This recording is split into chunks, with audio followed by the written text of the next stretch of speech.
Now, U.S. media say Russia has given the FBI a tape of an intercepted phone conversation between one of the alleged Boston bombers and his mother.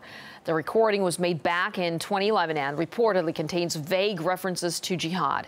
At the time, Russian authorities notified the U.S. that it was concerned over one of the suspect's extremist views.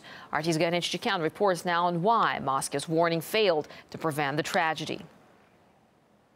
In the wake of the Boston bombings, it's the FBI now, bombarded with questions. How could they let the alleged Boston bomber Tamerlan Tsarnaev go off the radar after they'd been warned about him multiple times over the last 2 years? Russia warned not only the FBI about Tamerlan Tsarnaev. Did they drop the ball? The FBI dropped the ball here. There's no question about it. They dropped the ball here. There's no doubt about it. If he was on the radar and they let him go, he's on the Russians' radar. And why wasn't a flag put on him? Were the Russians right? And did the United States ignore their warnings, disrespect them? Repeated warnings. Tamerlan Tsarnaev's own YouTube page full of radical content. Friends driving a car with a license plate that reads Terrorista #1. All of this was missed.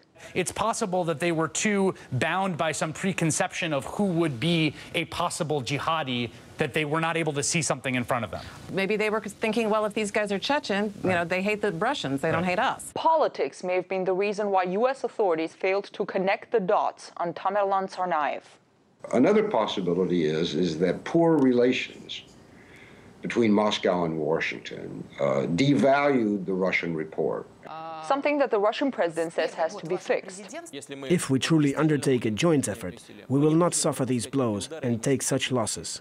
It's even more possible that U.S. authorities politicized the intelligence, given the fact that Russia's concerns had been ignored before. Ilyas Akhmadov, the right hand of the internationally recognized Chechen terrorist Shamil Basayev, was given asylum and now lives in Boston.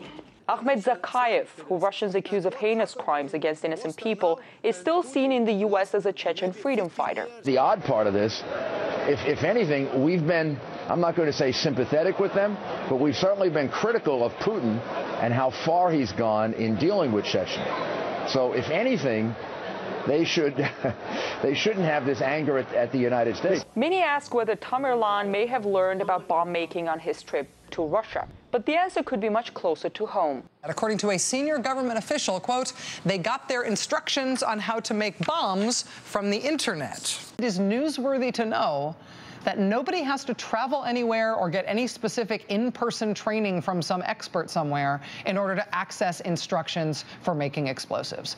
When Dzhokhar Tsarnaev woke up this week, he reportedly told the authorities that he and his brother were motivated by a desire to defend Islam because of the wars in Iraq and Afghanistan. Many terrorists have tried to politicize their heinous acts, but that doesn't change the fact that they're heartless killers. But when federal authorities look at an intel on a potential extremist from a more political rather than purely law enforcement point of view, that could be a recipe for future disasters. In Washington, I'm Ganesh Chikyan.